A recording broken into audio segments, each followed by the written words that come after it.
आहे ते राणेचा जे मुलगा आहे ते पोलिसांच्या पत्नींच्या बाबत ही कशा प्रकारचं भाष्य करतो आणि दर सभेमध्ये जाऊन असं वाटतं की त्याच्यासमोर काहीही मुद्दा राहिलेला नाही आहे आणि जे स्वतःचं संरक्षण करू शकत नाही, स्वतः 6 गाड्या बाउन्सर्स आणि पोलीसवाले घेऊन फिरतात, तो म्हणतो की मला हिंदूंचं रक्षण करायचं आहे. कोणासोबत तू तुझ्या स्वतःचं रक्षण करू शकत नाही, तू हिंदू समाजाचं काय रक्षण करणार आहे, काय संरक्षण देणार आहे. तर मी त्यांनाही प्रश्न विचारला की या देशामध्ये काहीतरी कायदा आहे ना. मी प्यारेखान साहेबांना विचारलं की हे जे महाराजांनी म्हटलं, रामगिरीने म्हटलं, तर निलेश राणेने म्हटलेलं आहे आणि असे अनेक हे जे प्रकरण महाराष्ट्रामध्ये आपल्याला मागच्या काही दिवसामध्ये बघायला मिळत आहे. बांगलादेशमध्ये काय झालेलं आहे त्याची निंदा मीही केली, आपणही केले असेल, सगळ्यांनी केलेली आहे. कोणीही त्याचं समर्थन करू शकत नाही. पण बांगलादेशमध्ये झालं तर आपण इथे हिंदू जन आक्रोश मोर्चा काढायचं आणि त्या हिंदू जन आक्रोश मोर्चामध्ये फक्त मुसलमानांना शिव्या द्यायचं, म्हणजे त्यांनी केलं पाप. आणि आमच्यावर हे बोट दाखवून अशा प्रकारचे हे जे शिव्या देण्याचा कार्यक्रम सुरू आहे, आम्हीही निंदा केलेली आहे. मग तुम्ही आमच्या प्रॉफेट मोहम्मदच्या बाबतीत बोलतो तर कोणीही त्याच्या बाबतीत बोलायला तयार नाही. आम्हीही आक्रोश मोर्चा काढू शकतो ना, तेच काढणार आम्ही. आमचाही जन आक्रोश मोर्चा खऱ्या अर्थाने एक मुद्दा घेऊन आम्ही मुंबईपर्यंत जाणार आहे आणि मुंबईला जाऊन आम्ही काय करणार आहे. लोकशाही मार्गाने आम्हाला हा अधिकार दिलेला आहे की आपण लोकशाही मार्गाने ते काही गोष्टीचा विरोध करायचा असेल ते आम्ही करणार. आणि आम्ही मुख्यमंत्री, दोघं उपमुख्यमंत्रींना जाऊन एक संविधानाची प्रत आम्ही भेट करणार आहे आणि ते संविधान त्यांना देऊन आम्ही त्यांना सांगणार आहे की हे देश संविधानाप्रमाणे चालणार आहे. गुंडाराज नाही होऊ शकत.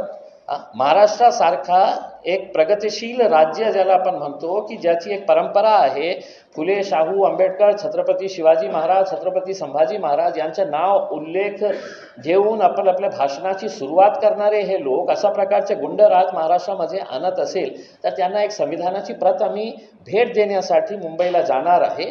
आणि दुर्दैवाने महाराष्ट्राची जे पोलीस त्याची एक ख्याती होती, म्हणजे त्यांचं एक अभिमान होतं की देशात सगळी चांगली पोलीस कुठे आहे तर महाराष्ट्रामध्ये आहे आणि मुंबई पोलीसचं तर जगभरात एक नाव होतं. आणि अशा प्रकारे घटना होत असेल आणि पोलीस कोणाच्यावरही कारवाई करत नसेल तर मी काय केलेले आहे की जेव्हा एक IPS ऑफिसर पास होतो तर त्याला एक शपथ देण्यात येते. त्या शपथ काय असतं ते मी काढलेलं आहे. आता त्याला फ्रेम करून मी IPS ऑफिसर्सला देणार आहे की साहेब आपण विसरले असेल की आपण जे IPSची वर्दी घातली होती जेव्हा, तर आपण एक शपथ घेतली होती की इम्पार्शियल आपण कशा प्रकारे आपला कर्तव्य बजावणार आहे. ते तुम्ही विसरलं असेल फक्त राजनैतिक दबावामुळे, तर काय उपयोग आहे त्या वर्दीचा की तुम्ही कारवाई करणार नसेल आणि फक्त IPS IAS ऑफिसर्स म्हणून बसणार असेल. तर मला असं वाटतं की आम्ही जे करत आहे ते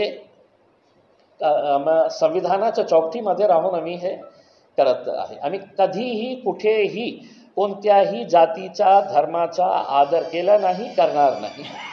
विदर्भ में स्पेशली नागपुर डिस्ट्रिक्ट में कितने सीट्स पे रिव्यू किए हैं और हम कितना एक्सपेक्ट कर सकते हैं, कहां पे फील करेंगे? देखिए, एक बात आप ये समझ लीजिएगा, हमने महाविकास आघाड़ी को हमने एक प्रस्ताव दिया है और बहुत संजीदगी के साथ दिया है हमने, क्योंकि हमें मालूम है कि इस राज्य के अंदर इस बार तो भारतीय जनता पार्टी, एकनाथ शिंदे और अजित पवार साहब की सरकार नहीं आना चाहिए, क्योंकि किसी के भी हित में नहीं है, न किसानों के हित में है. उन्हें ऐसा लग रहा है कि 1,500 हज़ार रुपये अपनी बहनों को देने के बाद उन्हें वोट मिल जाएंगे करके इसमें. तो उनकी बहनें भी बहुत होशियार हैं कि इतने सालों के बाद, लोकसभा का इलेक्शन आने के बाद उनकी नज़र अपनी बहनों के ऊपर पड़ी कि अरे मेरी बहनें भी है इतनी सारी, तो इनको 1,500 हज़ार रुपये दो. तो ये 1,500 हज़ार रुपये जो दे रहे हैं ये सौदेबाजी कर रहे हैं कि भैया हम पैसा देंगे, तुमने हमको वोट देना. और उनके बहुत सारे नेताओं ने, ये मैं नहीं कह रहा हूँ, उनके बहुत सारे नेताओं ने, उनके अमरावती का एक नेता है उसने बोला कि नाही तर आम्ही ते पैसे परत काढणार.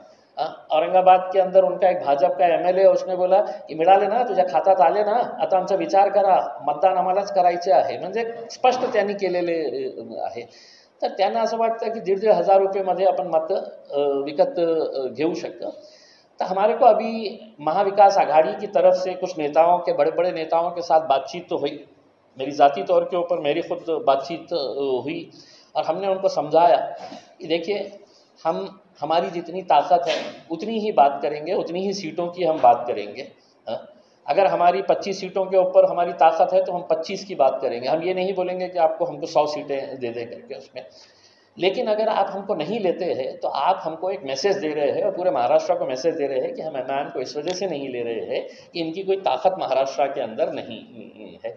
जबकि हकीकत ये है कि अंदर से वो भी जानते हैं कि एमआईएम का एक फिक्स वोट बैंक अपने तौर के ऊपर है करके उसमें। सिर्फ इनकी मानसिकता ये हो गई है कि साहब सिर्फ 3 ही कुर्सियां लगेगी स्टेज के ऊपर, एक के ऊपर उद्धव ठाकरे साहब बैठेंगे, दूसरे शरद पवार साहब बैठेंगे, और तीसरे पे नाना पटोले बैठेगा। मैंने बोला हूं कि नहीं, अब चौथी कुर्सी भी लगेगी और उस पर इम्तियाज़ जलील भी बैठेगा करके। तो वो हमें बाजू बिठाना नहीं चाहते, वो चाहते हैं कि साहब हम स्टेज पे बैठेंगे और तुम्हारा काम हम इतने सालों से है तो तुमने शतरंजियाँ उठाना हमारे लिए, कुर्सियाँ बिछाना हमारे लिए करके ये काम करेंगे। तो हमने उनको प्रस्ताव दिया, उन्होंने कहा कि हमको थोड़ा टाइम दीजिए, हम चर्चा करेंगे। हमने बहुत टाइम इंतज़ार किया। अब 9 तारीख के बाद से हमने फैसला कर लिया है कि हम हमारा फॉर्म डिस्ट्रीब्यूशन हम शुरू करने वाले हैं। और अब कितने सीटें लड़ना ये मैं और मेरी पार्टी तय करेगी।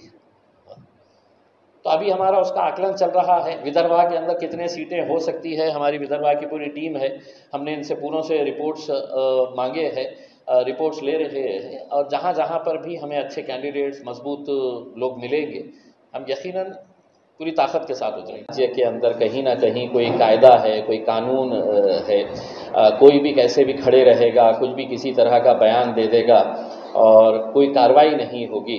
और इससे बड़ी दुर्भाग्य की बात यह है कि जो इस राज्य के मुख्यमंत्री है, जो सभी के मुख्यमंत्री है, हमारे भी मुख्यमंत्री है, वो जब रामगिरी ने इस तरह का बयान दिया तो वो खुद उस दिन आए और उनको बाजू बिठाकर उनकी पीठ थपथपाए एक तरीके से, और उन्होंने अपने सरकार की तरफ से एक ऐलान जारी किया कि तू बोलते रहे, तुझे जो बोलने का है, जिस मज़हब के ख़िलाफ़, जिस धर्म के ख़िलाफ़ तुझे जो बोलना है बोल, हम किसी के ऊपर भी कोई तुम्हारा बाल को भी कोई हाथ नहीं लगा सकता है करके। तो ये इससे ज़्यादा दुर्भाग्यपूर्ण बात क्या हो सकती है।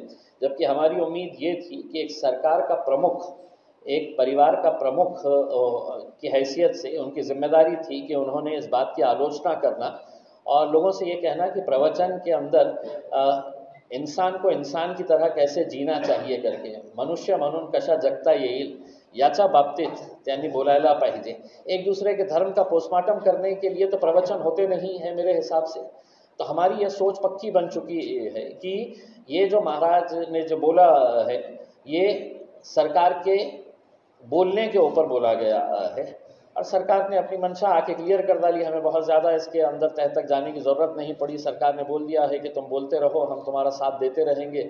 अब वो महाराज को सिक्योरिटी दे दी गई है, बल्कि मैंने तो ये मांग की है कि अब वो महाराज को Z+ सिक्योरिटी दो, क्योंकि सरकारें अपनी कुर्सी बचाने के लिए किसी हद तक भी गिर सकती है।